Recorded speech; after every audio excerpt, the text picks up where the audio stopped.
Hello and welcome to Hidden World. Today we are going under San Diego, not with crowbars or bolt cutters, with history, maps, field notes, and the facts that still speak from brick, concrete, and sandstone. Part 1. Begin in Old Town at a small walled cemetery that dates to 1849. It is called El Campo Santo. Here lie early residents from the mid-19th century. Over time, the street beside the cemetery widened. Streetcars came and went. Asphalt replaced dust. As the boundary shifted, a line of graves ended up outside the wall. The proof is not in rumor. It is in metal. Look down along San Diego Avenue and the sidewalk in front of the cemetery gate. You will see circular brass medallions set into concrete. They say grave site. Those markers do not honor a symbolic spot. They mark actual burials that remain under the curb and the traffic lane. Guides often cite the cemetery total at about 477 burials. Most are still inside the wall. Some are under the street where everyday life rolls on. Drive a few minutes to Mission Hills. Walk into Pioneer Park. It is a green lawn with a play area and some benches. In one corner stands a neat row of historic headstones, like a small outdoor exhibit. But the open grass around you is not empty ground. This park began as Calvary Cemetery in 1876. In 1968, the city converted the site into a public park and most headstones were removed. Families who could be found reclaimed some markers. Many could not be reached. The dead were not moved. Today, historians estimate that over 800 bodies remain beneath the park. A plaque in the park lists more than 1,800 names. The difference between those two numbers reflects poor 19th century records and 20th century removals. Stand still on the lawn and understand the math. A neighborhood park used by families sits above a 19th century cemetery that still holds its people. This is not a ghost story. It is the plain result of growth, transit, and city budgets. In the late 19th and early 20th centuries, San Diego straightened roads, laid utilities, and expanded. Paper maps drew clean lines around burial grounds. Real life shifted those lines to make room for tracks, sewers, and later for parked cars. Crews digging trenches sometimes found what the map had forgotten. The city has tried to keep memory visible without disturbing the ground. The brass medallions in Old Town keep the record on the surface. The row of markers in Pioneer Park reminds visitors that the past is not gone. It is below your shoes. Facts matter here. El Camposanto opens in 1849. The road and the streetcars arrive decades later. Calvary Cemetery functions from 1876 into the 20th century. The city votes in the late 1960s to turn it into a park. A plaque with more than 1,800 names is installed to acknowledge interments. The number of people who still rest beneath the lawn is not a rumor. It is documented in city records and historical studies. And it changes how you see a picnic blanket on a sunny day. Part 2. Now shift to the edge of the continent. Point Loma rises like a stone prow guarding the harbor. During World War II, the United States Army fortified this ridge as part of the harbor defenses of San Diego. The most powerful element on the peninsula was Battery Ashburn. Two 16-inch guns sat in reinforced concrete casemates, completed in the mid-1940s. Each gun barrel was about 68 feet long. Each gun weighed roughly 146 tons. Shells could weigh more than 1 ton and could reach targets many miles at sea. To direct these weapons, the Army built a network of observation and fire control stations along the heights.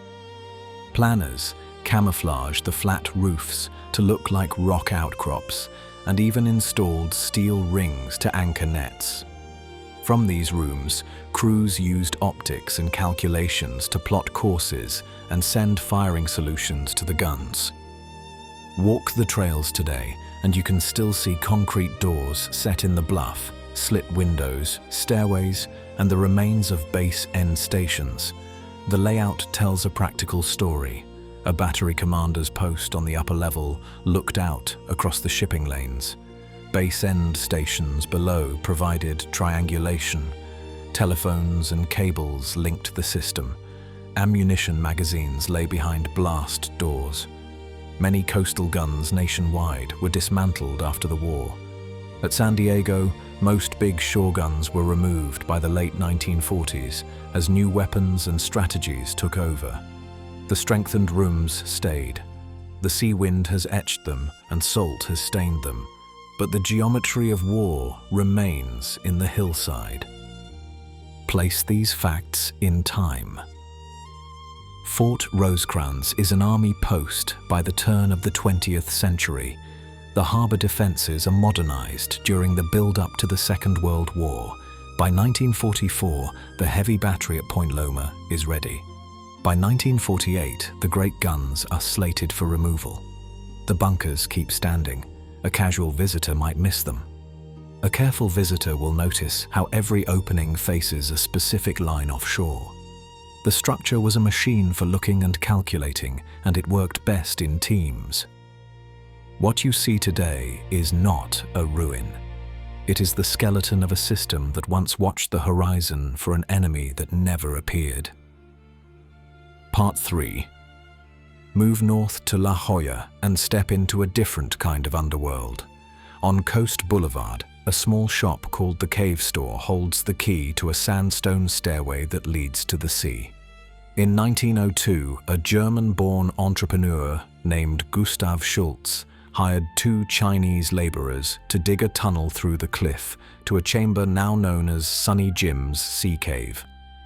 Early visitors descended by rope. A wooden staircase followed. Today, the route is a narrow passage with about 145 steps. The air cools as you go down.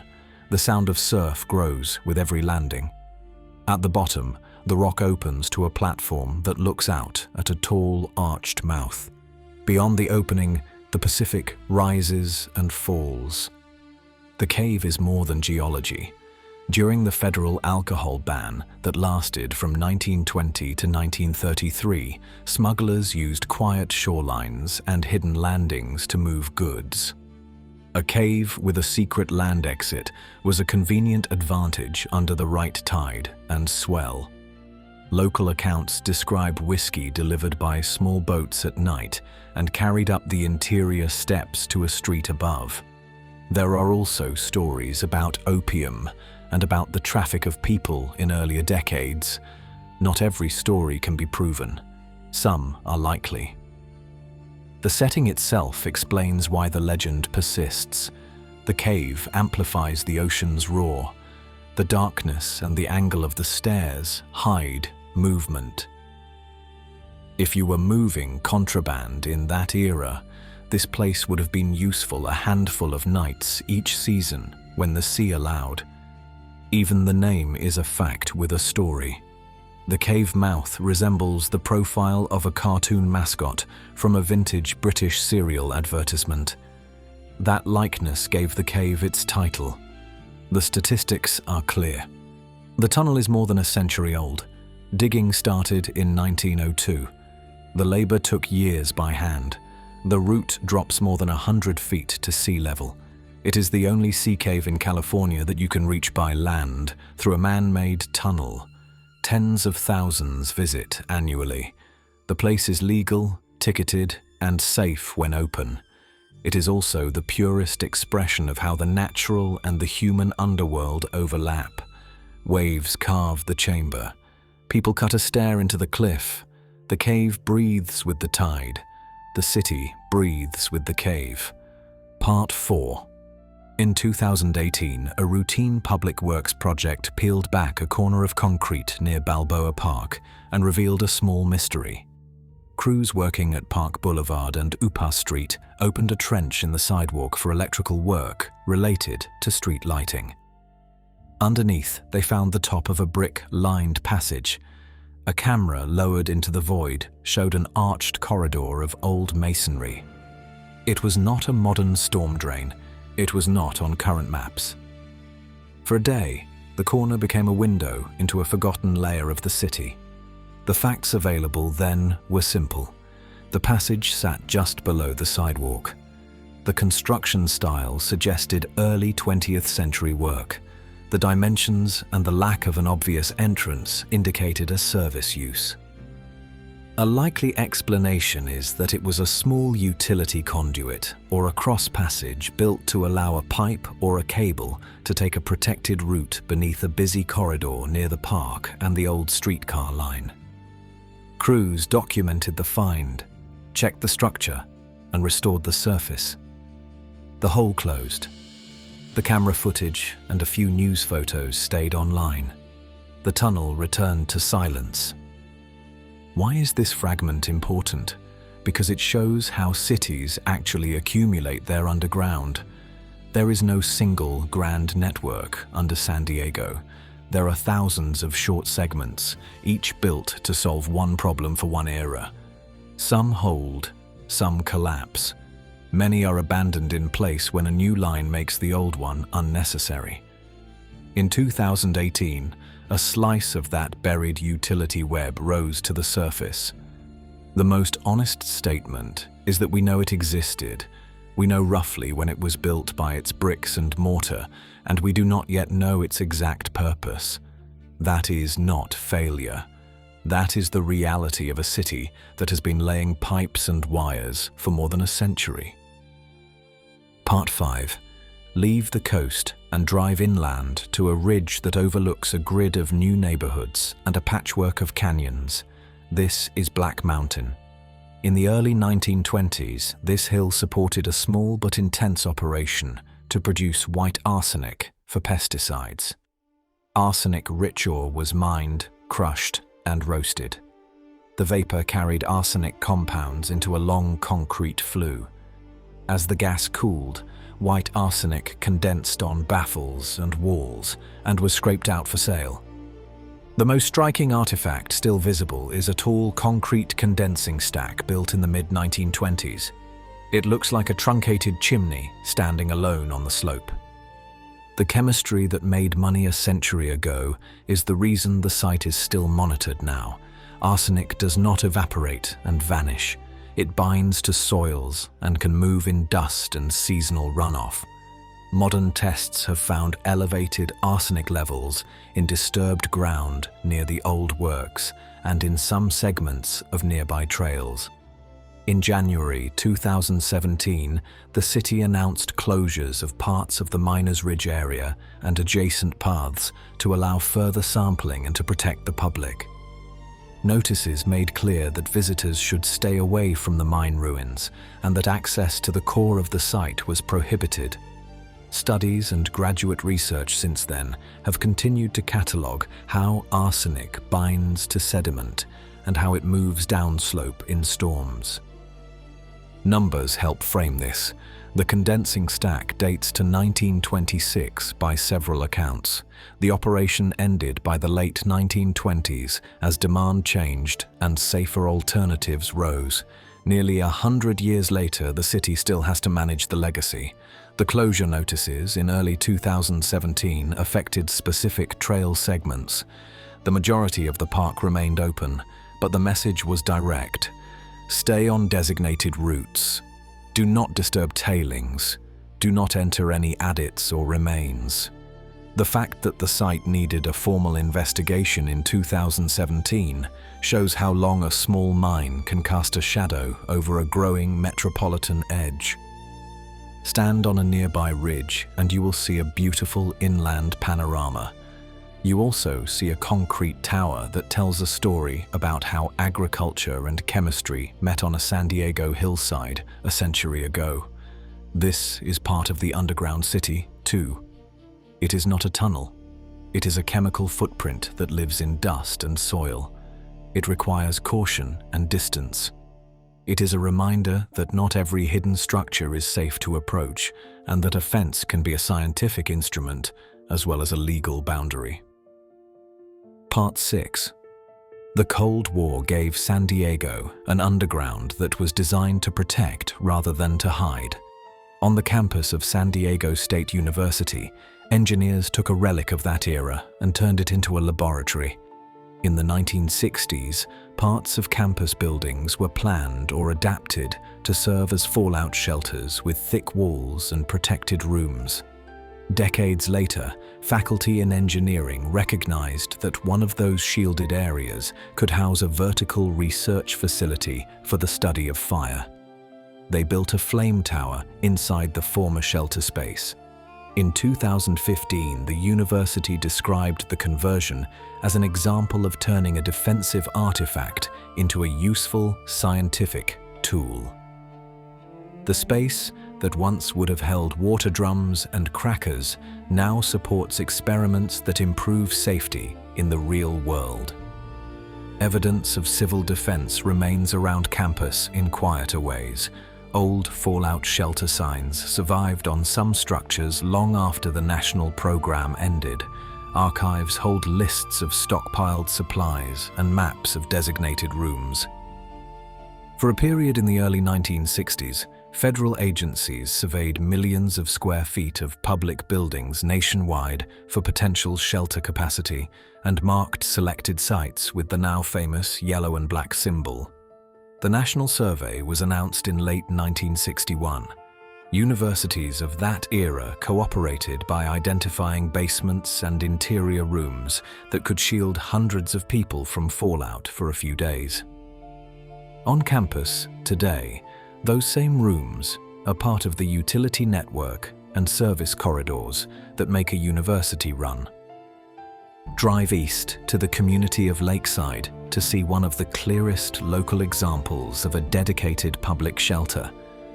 Beneath Lakeside Farms Elementary School, the United States Army Corps of Engineers built a real fallout shelter in 1961. It had its own generator and ventilation. It stored tins and drums of supplies meant to keep a few hundred people alive for a short emergency. The space survives. In recent years, the school district has used the rooms as educational areas and as a living exhibit of the Cold War for students. Television reports and district summaries have shown the heavy doors, the air systems, the old signs, and the new desks. Some of the original equipment survives as demonstration pieces. The conversion from cold shelter to classroom is not a metaphor. It is an address you can visit on a tour and see with your own eyes. The numbers underline the story. Nationally, the Public Fallout Shelter Program identified millions of shelter spaces between 1961 and the late 1960s.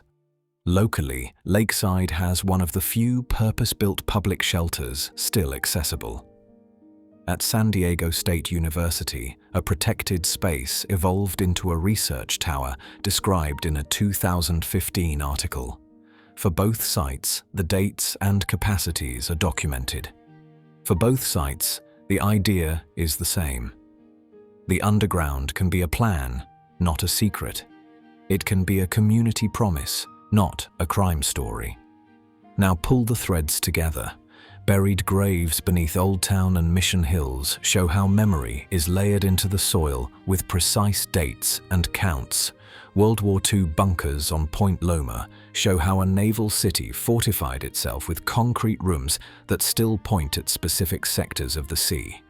A sea cave in La Jolla shows how a hand-cut stair with 145 steps bridged sidewalk and surf, and how a national ban on alcohol turned that stair into a useful doorway on quiet nights. A brick-lined conduit discovered at Upas Street in 2018 shows how routine work still uncovers forgotten infrastructure. A concrete condensing stack on Black Mountain shows how a small mine from the 1920s requires testing and closures nearly a century later. A campus lab at San Diego State, built inside a Cold War shelter, and a working shelter under a school in Lakeside, show how fear became architecture and then became education. This is not a random list. It is a map of a real underground city. It is made of graves, guns, stairs, bricks, dust, and classrooms. It has exact dates, measurable dimensions, and addresses you can point to on a map. It also has a rule. Curiosity must travel with respect. View the brass medallions that read gravesite. Do not disturb the ground. Walk the park that covers a Catholic cemetery. Keep your voice low and your steps light. Visit the National Monument to see how a bunker faces the sea. Read the signs. Stay on the trail. Buy a ticket to the La Jolla Cave and take the legal stair down to the platform. Do not climb over railings. Stand at the Upas Street corner and imagine the small arched passage beneath the restored sidewalk. Do not pry up concrete covers. Hike at Black Mountain on designated paths when they are open and honor closures that protect you from a toxic mineral you cannot smell. Learn how a campus lab and a school shelter turned danger into learning. Cities remember in layers. San Diego is famous for blue water and sunshine. It is also a ledger written in concrete and soil. Each decade adds lines. The facts do not fade. A cemetery founded in 1849 still places markers in the sidewalk in 2025. A battery completed in the 1940s still directs your eyes to the horizon line where ships pass today. A stair cut in 1902 still draws breath with the tide and still gets its name from a cartoon seen by a famous author. A utility corridor discovered in 2018 proves that even a simple walk to a cafe may pass over a piece of the past. A small mine abandoned in 1927 still requires sampling and caution. A shelter built in 1961 now holds students who learn that history is not a list. It is a room they can touch. Thank you for exploring the hidden world beneath San Diego with me. If this kind of careful, sourced history keeps you curious, stay with the channel. There is always another layer below the one we think we know.